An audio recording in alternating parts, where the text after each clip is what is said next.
হরে Krishna. Good morning বন্ধুরা। আমি সকাল সকাল চলে এসেছি খেতে। আর অনেক দিন পর আজকে খেতে আসলাম, কারণ দোকানে থাকছি কয়েকদিন ধরে, তার জন্য হচ্ছেই না। এখন সকাল সকাল খেতে চলে আসলাম। আর খেতে আসলাম সেই লাল শাক তুলতে। আপনারা তো আমার ভিডিওতে দেখেইছেন লাল শাক। এখনও দেখুন আছে, এই যে এখনও আছে, শেষ হয়নি, অল্প অল্প আছে। এগুলোই এখন ঘুটে ঘুটে তুলবো। এই যে দেখুন, এখানে সুতা রেডি করে নিলাম, এই সুতা দিয়ে বাঁধবো।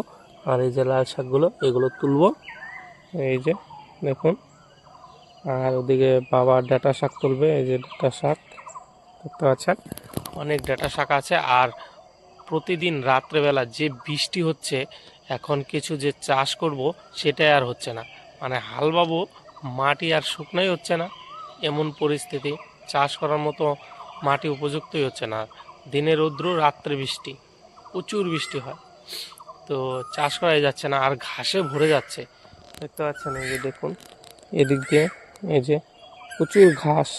দেখুন, খালি ঘাস আর ঘাস। এখানে পাট শাক আছে, কিন্তু ঘাসে ভর্তি হয়ে আছে। এই ঘাসগুলো নিরাইতে হবে, আর পাট শাকগুলো তুলে শেষ করতে হবে। তো যাই হোক বন্ধুরা, ভিডিওটা কেমন লাগলো অবশ্যই লাইক করুন, কমেন্ট করুন। তো বন্ধুরা, দেখা হচ্ছে পরের শর্ট ভিডিওতে। তো টাটা, বাই বাই।